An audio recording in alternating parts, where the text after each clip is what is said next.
அனைவருக்கும் வணக்கம். சில நாட்களுக்கு முன்பு சகோதரர் ஒருவர் நம்மை கைபேசியிலே தொடர்பு கொண்டு, சித்தவித்தை முதலாகிய வாசி பயிற்சிகளை ஒருவர் பெற்றுவிட்டாலே அவருடைய கர்ம வினைகள் எரிக்கப்பட்டு விடுமா? தொடர்ந்து வாசி பழகுவதால் அவருடைய கர்ம வினைகள் தீர்ந்து விடுமா? சமாதி கை கூடுவதற்கு அது உதவியாக இருக்குமா? அல்லது சமாதி நிலை பெற்றான பிறகுதான் கர்ம வினைகள் தீருமா என்று வினாவெடுத்திருந்தார். அவரோடு நாம் பகிர்ந்து கொண்ட கருத்துக்களை ஏனைய சகோதர சகோதரிகளும் தெரிந்து கொள்ளும் விதமாக சுருக்கமாக இங்கே பார்க்கலாம். கர்மவினை என்பது நம்முடைய முந்தைய பிறவிகளிலே செய்து வந்திருந்ததும் இந்த பிறவியிலே நாம் தொடர்ந்து செய்திருப்பதுமாகிய நல்ல மற்றும் தீய விளைவுகளின் பயன் என்று புரிந்து கொள்ள வேண்டும். முற்பிறவி கர்மவினைகள் காரணமாகவே நாம் இங்கே பிறவி எடுத்திருக்கிறோம்.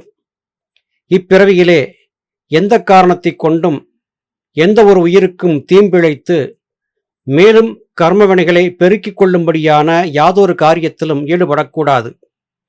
மனதாலும் சொல்லாலும் செயலாலும் எவருக்கும் எந்தவிதமான இடையூறையும் கொடுக்கக்கூடாது. கர்மவினைகள் என்பவை ஒரு சிறிய வார்த்தை பேசுவதாலும் கூட ஏற்பட்டு விடுவதற்கு வாய்ப்பு இருக்கிறது. எந்த காரணத்தை கொண்டும் புலன்களால் மற்ற உயிர்களுக்கு தீம்பு ஏற்படும்படியான யாதொரு காரியத்தையும் செய்யாது இருக்க வேண்டும். இந்த உலகிலே நம்மால் இயன்ற உதவிகளை மற்றவர்களுக்கு செய்வது நல்லது. ஆனால் அந்த உதவியை செய்துவிட்டு இந்த உதவியை நான் செய்தேன் என்று சொல்லித் தெரியக்கூடாது. அது உங்களுக்கு புண்ணிய பலனை கொண்டு வந்து கொடுத்துவிடும். ஆலயங்களிலே நாம் பார்த்திருப்போம், மின் குழல் விளக்குகளை உபயமாக பொருத்தி குடும்பத்திலே இருக்கும் அனைவருடைய பெயரையும் அந்த குழல் விளக்கிலே எழுதி வைத்திருப்பார்கள். இது அவசியமற்றது. பராபரம் தந்ததை பராபரம் பராபரத்திற்கே தந்துவிட்டது என்கிற எண்ணத்தோடு ஒருவருக்கு ஒரு உபகாரத்தை செய்து அதை அப்போதே மறந்துவிட வேண்டும். இதுவே நாம் செய்த புண்ணிய வினைகளுக்கான நல்வினை என்கிற கர்மா நம்மை சேராமல் இருப்பதற்கான உபாயமாகும். அதுபோல மனதாலும் சொல்லாலும் செயலாலும் யாதொரு உயிருக்கும் எவ்விதமான தீம்பையும் ஏற்படுத்தாது இருக்க வேண்டும். அப்படி இருக்கும்போது தீய கர்ம வினைகள் நம்மை பந்தப்படுத்தாது போய்விடும். அப்படியென்றால் முந்தைய கர்மவினைகள் எவ்வாறு தீரும் என்று கேட்டால், சித்தவித்தை முதலாகிய வாசி பயிற்சிகளை ஒருவர் செய்யும் போது கர்மவினைகளை தீர்த்து கொள்வதற்கு நான் தயார் என்கிற நிலைப்பாட்டை அவர் எடுக்கிறார். இந்த நிலைப்பாட்டை எடுத்தான உடனே அவருடைய பழைய கர்மவினைகள் தூசு தட்டப்பட்டு அனுபவித்து தொலைப்பதற்கான காரியங்கள் சடுதியிலே நடக்க ஆரம்பிக்கும். அதுவரையிலும் ஏதோ காரணங்களுக்காக கர்மவினை அப்படியே பதிவானபடியே இருந்திருக்கும். ஆனால் எப்போது அவர் எல்லாவற்றையும் துறந்து நற்கதி பெற வேண்டும் என்கிற முனைப்பை காட்ட ஆரம்பித்து விட்டாரோ அப்போதே அவருக்கு கர்மவினைகளின் வீச்சு வெளிப்பட ஆரம்பிக்கும்.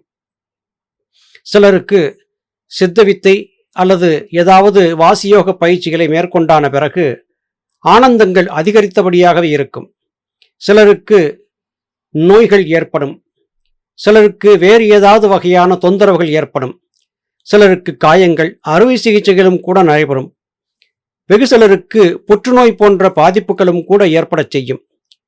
உடனே மற்றவர்கள் இவர் ஞானத்தை நோக்கி செல்லுகிறார், சென்ற பிறகு இவருக்கு இத்தனை தொந்தரவுகள் வந்துவிட்டன, இவர் இதை செய்திருக்க வேண்டாம் என்று சொல்லுவது உண்டு.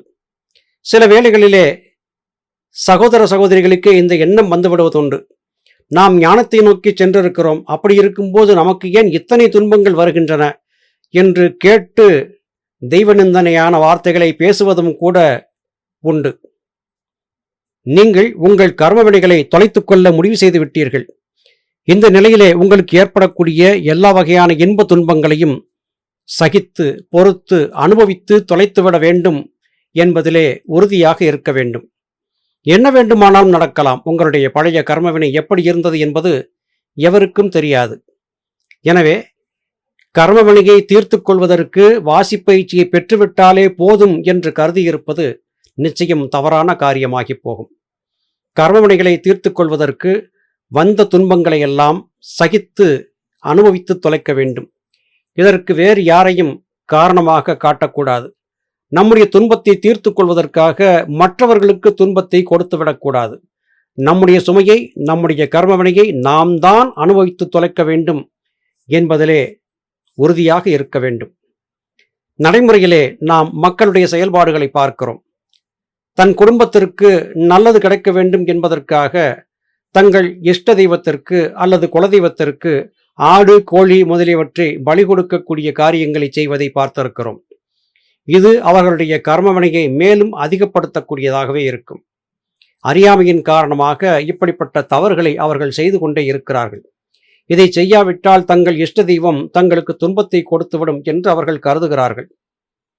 எனவே நாம் செய்யக்கூடிய யாதொரு காரியமும் மற்ற உயிர்களுக்கு எந்த விதத்திலும் துன்பத்தை தரக்கூடியதாக இருக்கக்கூடாது என்பதிலே உறுதியாக இருக்க வேண்டும். அடுத்து சமாதி நிலையை பற்றிய பேச்சு ஏற்பட்டு கொண்டே இருக்கிறது. சமாதி என்று சொல்லப்படுவது ஏதோ ஒரு வித்தியாசமான நிலை என்று பலரும் கருதி இருக்கிறார்கள். உறங்குவது போலும் சாக்காடு, உறங்கி வெளிப்பது போலும் பிறப்பு என்பது மூத்தோர் வாக்கு. சமாதி என்பது ஒரு ஆழ்ந்த சுளுத்தி என்கிற நிலையை கடந்த ஒரு உறக்க நிலை. அந்த நிலையிலே ஆன்மா உடலை விட்டு நீங்குவதில்லை. அது தலைக்குள்ளேயே தங்கி நிற்கும் என்கிற காரணத்தால் அந்த நிலையிலே இருப்பவர்களை சிரத்திலே ஜீவித்திருப்பவர்கள் என்று குறிக்கும் விதமாக சிரம் ஜீவி என்று குறிப்பிடுவார்கள். நம்முடைய உடல் இயங்குவதற்கு நாசி வழியாக உள்ளும் வெளியும் சென்று வந்து கொண்டிருக்கக்கூடிய காற்றுத்தான் காரணம் என்று கருதியிருக்கிறோம். ஆனால் காற்று உடல் இயக்கத்திற்கு கழிவுகளை வெளியேற்றுவதற்கு அவசியம். அதிலே எந்தவிதமான மாற்று கருத்தும் இல்லை. ஆனால் உள்ளே இருக்கும் உறுப்புகள் இயங்குவதற்கும், இதயம் துடிப்பதற்கும், ஒவ்வொரு உறுப்பும் சீராக இயங்குவதற்கும் ஜீவனிலிருந்து வெளிப்பட்டு வந்த ஜீவசக்தியாகிய வாயு என்கிற மின்சாரமே காரணமாக இருக்கிறது. இது உண்மைதானா? இது எப்படி சாத்தியமாகும்? காற்றில்லாமல் எப்படி இது சாத்தியம் என்று நமக்கு நினைக்க தோன்றும். ஒரு சிறிய பயிற்சியை செய்து பாருங்கள். மூச்சுக்காற்றை வெளியே விட்டுவிட்டு அடுத்த சுவாசத்தை உள்ளே எடுக்காமல் உங்களால் இயன்ற வரையிலும் மூச்சை அடக்கி காத்திருங்கள்.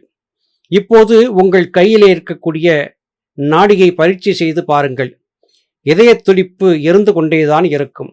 சிலருக்கு வேகமாக இதயம் துடிக்கும், சிலருக்கு சற்று மெதுவாக துடிக்கும். காற்று உள்ளே வெளியே சென்று வந்து கொண்டிருந்த காரணத்தால் தான் இதயம் துடிக்கிறதா என்றால் இல்லை.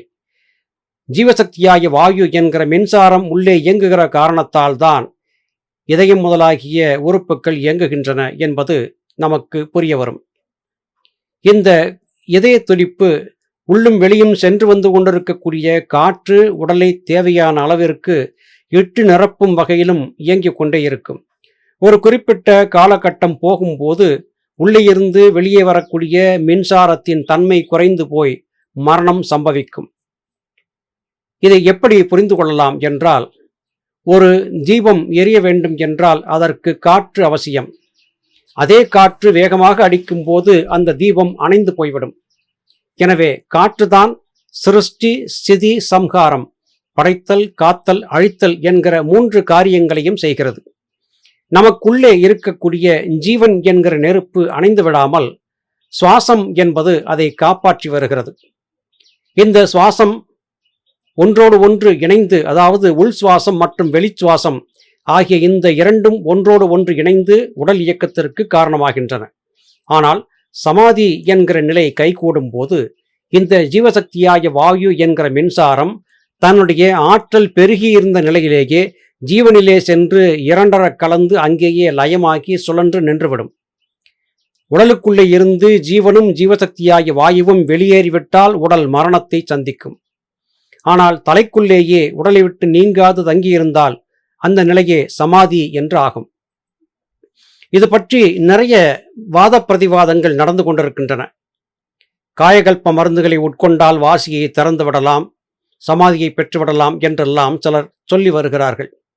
மேலும் சிலர் சமாதி என்று சொல்லுவதே பொய், அது மரணம்தான் என்றெல்லாம் வாதம் செய்து வருகிறார்கள்.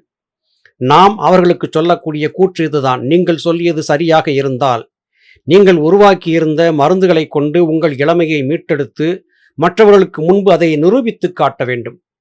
இந்த மருந்துகளை உட்கொண்டேன், எனக்கு சமாதி கூடும் அளவிற்கு ஆற்றல் வந்துவிட்டது, ஞானம் வந்துவிட்டது, நான் உணவு, தண்ணீர், காற்று இல்லாமல் வாழும் நிலைக்கு வந்துவிட்டேன் என்பதை மற்றவர்கள் மத்தியிலே வந்து நிரூபித்து காட்ட வேண்டும். வெறும் வாய்ச்சவடால் பேசிக்கொண்டிருப்பதால் யாதொரு காரியமும் ஆகப்போவதில்லை. அடுத்து இந்த மாதிரியாக சமாதி பொய், அது பொய், இது பொய் என்று சொல்லிக் கொண்டிருக்கக்கூடியவர்கள் உங்கள் கருத்துக்களை உங்களுக்கு தேவையானபடியாக தனியாக ஒரு அமைப்பை ஏற்படுத்தி அல்லது வலையொலியை ஏற்படுத்தி உங்கள் கருத்துக்களை மற்றவர்களுக்கு சொல்லுங்கள். உங்கள் கருத்துக்களை ஏற்றுக்கொள்ளக்கூடியவர்கள் தாராளமாக உங்களை அணுகி வரட்டும். எங்களுடைய பாதையிலே, எங்களுடைய பயணத்திலே நாங்கள் கொண்டிருக்கும் கொள்கையை தவறு என்று சொல்லுவதற்கு உங்களுக்கு எந்தவிதமான அருகதையும் இல்லை என்பதை இந்த இடத்திலே நாம் நினைவுபடுத்த வேண்டியது அவசியமாகிறது. சமாதி நிலை கைகூட வேண்டும், எப்போது கைகூடும் என்று எண்ணி காத்திருப்பதும் அவசியமற்றது. உங்களை முழுமையாக பராபரத்திடம் ஒப்படைத்து விடுங்கள். சிவகாருண்ய ஒழுக்கத்தை பேணி உங்களுக்கு கொடுக்கப்பட்ட விதிப்படி பயிற்சிகளை செய்து வாருங்கள். அது எப்போது வேண்டுமானாலும் கைகூடி வரலாம். இப்போது வேண்டும், இப்போது வேண்டாம் என்று உங்களால் தீர்மானிக்க இயலாது. இவையெல்லாம் பராபரம் தீர்மானிக்கக்கூடிய கருத்துக்கள்.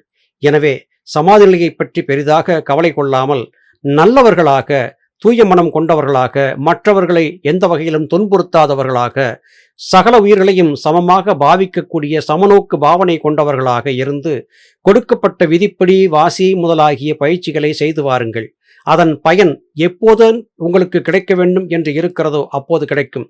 அதுவரையிலும் பொறுமையாக காத்திருப்பதும், வாசி அல்லது இந்த மாதிரியான பயிற்சிகளிலே சமாதி கிடைக்க வேண்டும் என்கிற ஆசையை வைத்திருப்பதும் கூட தவறுதான் என்பதை நாம் இதுவரையிலும் பார்த்திருந்த மகான்கள் சொல்லியிருந்த வார்த்தைகளை மனதிலே உள்வாங்கி உங்களிடத்திலே தெரிவித்துக் கொள்ளுகிறோம். நல்லது சகோதர சகோதரிகளே, மீண்டும் மற்றுமொரு பதிவிலே உங்களை சந்திக்கிறேன். அதுவரையிலும் நன்றி, வணக்கம்.